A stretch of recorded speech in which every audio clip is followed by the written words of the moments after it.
Oui, voilà, mon pourquoi les lots d'émission de Bissau, pour mon anga, pour la yo, la chaîne de Bissau, de cette actualité,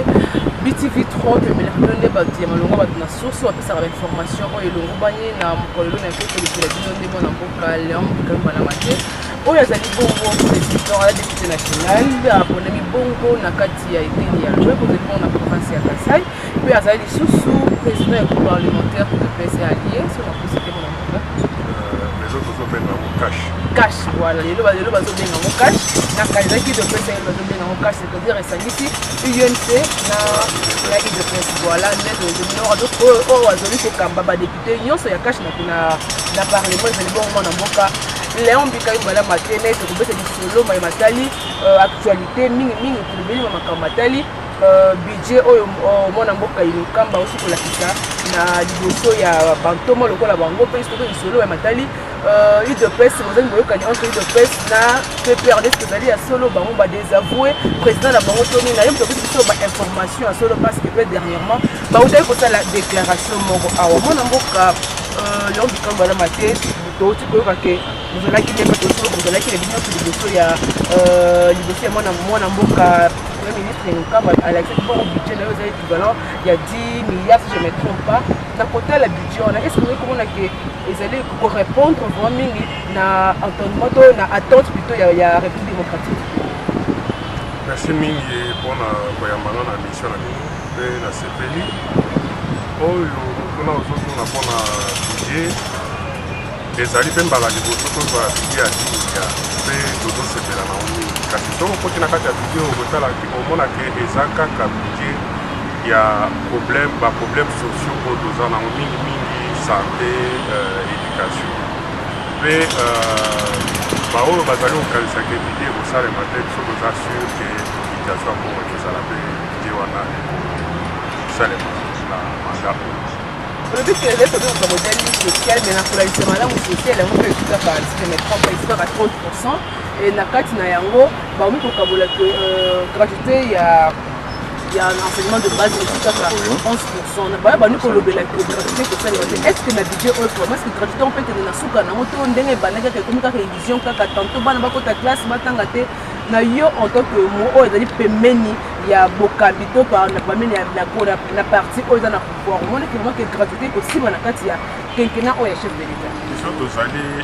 na initiative que possible et puis ezali volonté oui pemeni ba mfuku ba doli simba te parce que ce qui est simba ezala na partie positive ya mandat ya chef de l'état mais ngana kanisi bakongole nyonso tozala nsima na ye po gratuité enseignement esimba po eza mpona bana na biso mpona bana na biso kasi baya ekole oyo ya bakatolike bali kopesa te ekosanga ekole biso baokelase te bana bavai na bandako na bango baprofesseur bali biso tokotangisa ke ce parce que tomoni mbongo ya malonga te to olobi na bango quelque part baza na mwa raison baza na raison na sens que na baekole wana na mbongo baparent bazali kopesa na baekole wana bazali na mwa lifuti ya mwa bien sikoyo peut-être que lifuti ekiti mwa mokende oyebi ke soki makambo ya sika ye boye eza liboso mpona kondima yango eza mwa pokoso ekozwa mwa pokoso me basuka toyebi ke gratuité absolument. Deuxième pilier ya budget na biso baza kolobela mingi corruption ndenge corruption na kati ya na kotala depuis chef de l'état petit na kokambi ya Congo bientôt okende na kotala ndenge akambeli est-ce que vous espérez vraiment que na 5 ans corruption mpe ate kosila te mais ekomeka mpe kokita moke parce que bambeba mpe mwa mike na epoke ya mwana mboka kabila ezi kocontinue plutôt siko mais bino en tant que bazokamba bonali kolandela gouvernement est-ce que omoni ke na ndenge balobeli oyo deuxième pilier corruption oyo ekosila to ate continue moke te lokoba kala ndenge ezalaki nango kala ekontinue mingi esuki kaka olandela makambo ezosalema sikoyo oyoki ke bamobilize mbongo na DGDA boye basali boye eza bazali kozipa mwa mabulu oyo mbongo eza kobimela ebandi kozipa na mwa moke donc oyebi ke atako esili te parce que mboka ekomaki na niveau mabe mpenza ya ata esili te la demi na tekena chef de l'état qui va suivre na atako elobami ozala moke ozala mpenza constitution ya makasi te lokola oyo tozali nango na bambulu etikali lelo mariage ya cash idopes komikokotokolela ngo biso komona komikokosi idopes alobi mpe perde alobi mwana mboka kabunda alobi ndenge na ye bandeko ya nini ya UFCC barépondre na ndenge na bango omonela ndenge ngai eloko ya liboso na lingi bato bayeba eza ke tosali mbula ebele na bato ya FCC biso na UDPS bango tantôt PPRD allié tantôt FCC tobandaki koyokana ata moke te ezalaki mpe komba ya baopinion na baidéologie ngai ezokamisanga bato bazolinga kodramatize makambo oyo parce que ekoki kosila mbala moko boye te tozalaki na mariage ata moke te sikoyo ekomi ke tosala place moko c'est normal ke mwa pokoto ezala na ngambu na ngambu mais oyo ngai nazolinga te oyo nazopamela mpenza makasi eza ke ndenge nini bakoki koya kokende kopasola na baefiji ya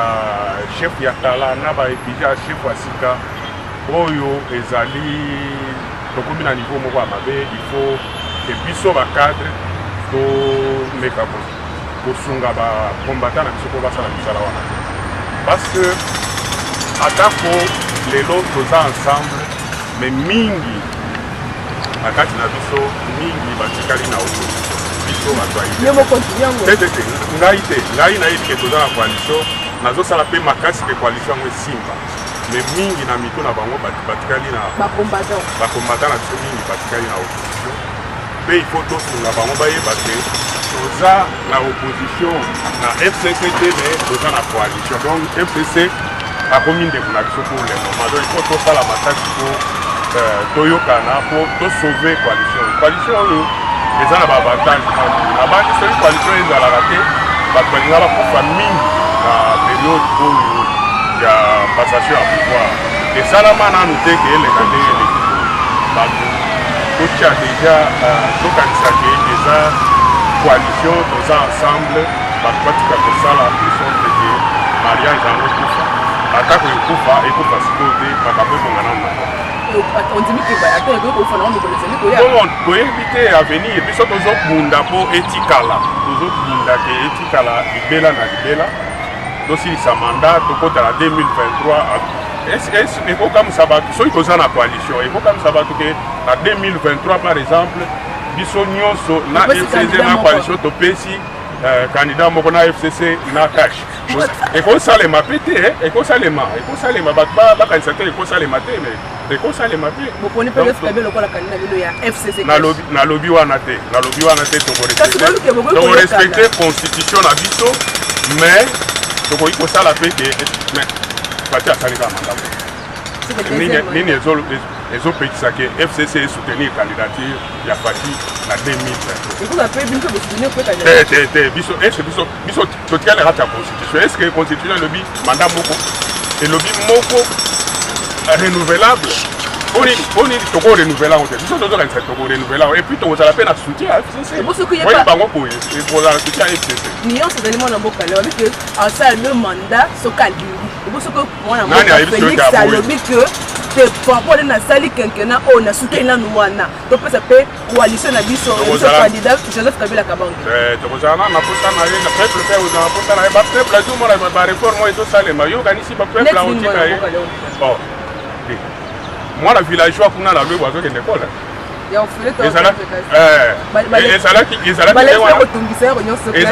ezalaki nde wana enseignant wana ya lwebo wana atouche lelo $250 ezalaki nde wana donc soki eza po biso tokosoutenir ye tokende ntina suka akorenouveler mandat na ye sikoyo soki bango balingi tobeta masolo mpona 2028 tokobeta masolo mais d'ici 2023 eza eloko na biso na 2023 mpe tokorenouveler 2023 bokomi o po bazobaki ekomi na biso ya transition sa Kabila 2023 Félix 2028 Félix te 2028 biso toza balégaliste tokozonga na 2028 oyo ya biso ezosuka 2023 tozwi mandat wana tosilisi bareforme na biso na 2028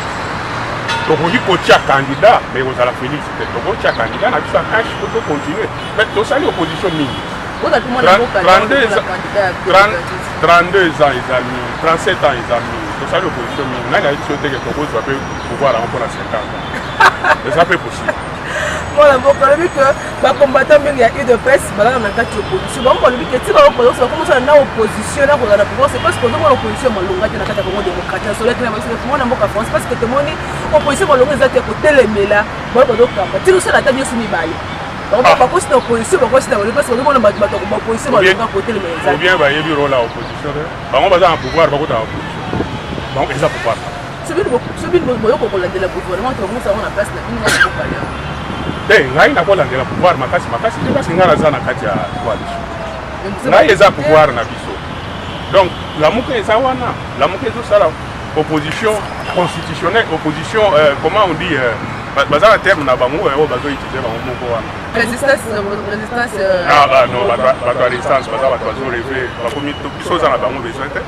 tozolinga bato bazosala opposition républicaine nde babiso toye bango nde bazosala opposition mwana mboka Katumbi azosala opposition républicaine ye nde aza opposant mais nga nakokota na opposition nga naza na pouvoir na ye azoluka nano ye azoreve nano botika ye atikala kolota ndenge azolota wana mingi tosala bareforme po ete lamuka lobi egere institution ya réforme wana ebongisa bainstitution nyonso comme si na élection balonga anticiper une année demi mpona élection balonga parce que alobi ke bakondima Félix me bakondima ye andima mpe ke meilleur esalamaki na baélection eleki nga nayebi te soki ye azoreve atikali koreve areve na ye ese rêve epelisami na motu akoreve na ye akoreve na ye mais biso tozokende liboso ye akanisaki bakoreconnaître biso te na niveau international sikoyo diplomatie ekomi makasi bazomona o non bainvestisseur bakoya te bango wana bazoya amoni sikoyo tetrain esi edemare aya kotiembela akotembela te atikala na ye atikali na ye atikali na ye kasi atembela te atikala abongisa makambo po akota comme candidat président ya république na 2023 eloko nini ya kosala aluki pouvoir partout bapesi yango te atiki mboka awa azoluka pouvoir bapesi yango te so toconsidere ke okotie na kati donc bango balingi kaka basolo kaka no tosala tofanda tosala dialogue non tosali yango lemi 14 déjà tosala so olandi depuis indépendance sikoyo eza 14 efuti pete tokende makambo ezosalema bana bazokota classe gratuitement makambo minene kosalema ili ya 10 milliard atikala nano biso tokende nano mwana mboka leo mobikeli ozokontinue na émission na biso balandi okalobiki eza na posa martin felo ete parce que bango bazokende ka bonga ya kodiembela te bango bakobaka bazokende dialogue mpena te mpona mwana mboka leo mbikai mobalama te balobi tosalaki déclaration vi mais plutôt entente balonga te entre bakambi ya UDPS to bakambi ya cash na FCC pour désavouer mwana mboka président intérimaire ya UDPS Kabund est-ce que eza soki ezolokita bon tozalaki wana koloba makambo yango oyo tolobi bakomi baefigi mpe na nsima mpe dérapage ya baparole ezaki mingi bato balobi baoyo ya FCC balobi baoyo ya UDPS balobi biso todésavoue président Kabund so toza na président Kabund tozosoutenir na eloko tozolinga apaisement na kati ya coalition tozolinga tosauve coalition ke toza na mposa kutu tomona te bato bazosouffrir bacongolais basouffrir mingi toza na mposa tomona bango tutu bazosouffrir te toza na mposa tomona susu makili ezotanga te yango tolobi apaisement donc kimia ekota na ngambo nyonso désavoué ete mpo toyokaki na bareseau sociaux yango tosalaki déclaration mpo toloba te biso todésavoué ete tozosoutenir ye e tozolinga kimia ekota na nyonso Mais quand on a aussi, donc on a vraiment monté du soleil en voyage à chiffre de temps, parce que le voyage est béni, aussi comme disait mon père, pardon, à l'époque, il dépense chaque jour, maintenant, à 5 heures, à 23 heures, à tel boy, Bamboka, Mbongo, et puis tout le monde a eu le comme l'on a fait. Ngai tokamisa ngai bino bolingi tozala susu na isolement oyo tozalaki nango bahomme politique bazala sous sanction internationale tosa nde bino bozolinga yango wana biso toboyi makambo wana toza na président moko asala diplomatie kala depuis azalaka kutu secrétaire général adjoint na kati ya diplomatie ya parti donc biso tozosoutenir ye asala makambo tosala mbongo oyo aza na preuve ke ye abimisi mbongo ebele aye koyebisa biso mais biso toyokaki directeur à cabinet na ya lobaki juste là directeur à cabinet na nga sans confiance na ba juste là directeur à cabinet na ya lobaki bongo il a dépensé et combien à 25 millions mais yeba que on a déjà na plus de 1 milliard 500 millions pour écouter déjà na ba voyage wana ya ça toyoka na noté depuis que ça la politique na boko toyoka na et puis yokanisi déjà ils ont mis batika ye afongola mboka alukela biso bainvestisseur makambo esala na mboka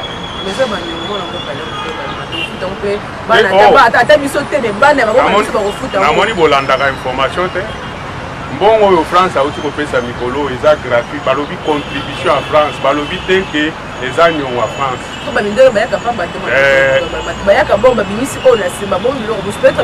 kasi bazolinga mboka etambola bien baya kosala baya koinvestir na mboka oyo eza soutien na bango donc bakosa bino teke eza nyongo eza lokuta bato anene mwana mboka Félix Sekedi akomi mandia balingi kongola bango ezala un pays ya bamandia on te chef d'état kendaka bokabela ngai bango balingi bongo te bino siko badepute ya kashe ye moko azoluka pouvoir atie combien apesa ifali atie combien batika Félix aluka mbongo mpona soutien mbongo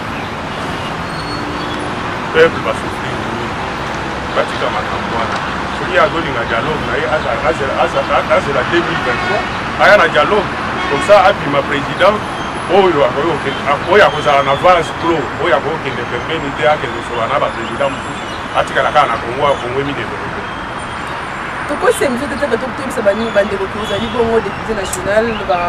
torapele bango baponaki mine eteni ya lwebo yango na province ya kasai oyaki ya kala kasai central bakongo lelo mibale ekomi kasai eza balwebo bakoyeka bapane sona en tant que député na ndenge makambo ezokende estce moi mpe na bavoyage oyo estce mwa ndambo ata mikemike ekoki kokumela bandeko no ya kasai kuna basensibi kende na fresh leta osasi waka na kisisa awa te bopeto baosala me bandeko mpe ya fin fort kuna ya lwebo ya njoko ya parci par là estce yo mpe en tant que député ozosala effort ete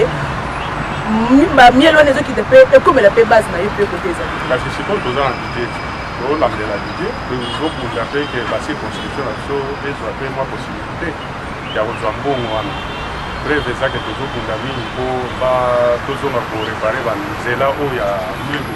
donc toza sûr ke makambo kosala toza convaincu ke avec le temps baretombé wana eokita ti kuna na nzungu ape na kenkena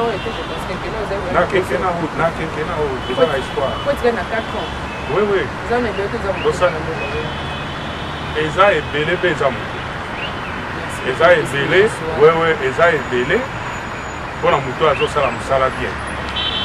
eza moke mpona oyo azolala akoya osituka na bakosesi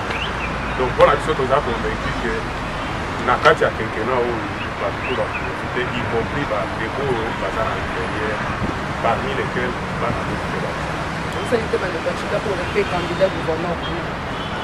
oyebi eza province na biso toyebi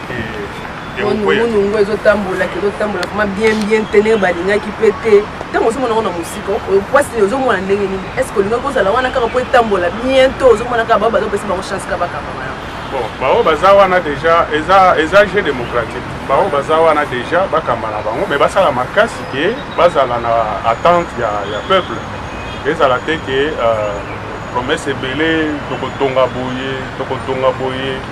dans 3 mois mais eloko ezosalema te mbula mobimba ezokoka déjà donc yango wana tozoloba peuple na biso aza na Chikapa, peuple na biso aza na Kasai, balanda baencourage oyo baponami po misala esalema, mais entre-temps barapele ke promese ezali peuple azozela na bapromese wana oyo mingi ebimaki pendant bacampagne ebimaki ebele makasi simaki bamekami tisiko masango eza komata makasi ba 7000 mpo na Kasai. Ah bon, bonne chance. Tolobika bonne chance. Mpona mboka leo bikami malama te tokomi presque na suka ya émission na biso okoyebisa na bandeko balandi ya chaîne na biso ya Victoire mpona koyebisa bandeko ezaki par rapport à actualité, par rapport à réalité ya Congo, espoir ne kopesa bango oyo nakoyebisa bandeko ezaki tosoutenir mwana mboka Félix Antoine Tshisekedi na bini tozo ye nde aza président baprésident baza mibale te na mboka ye nde aza président tosoutenir ye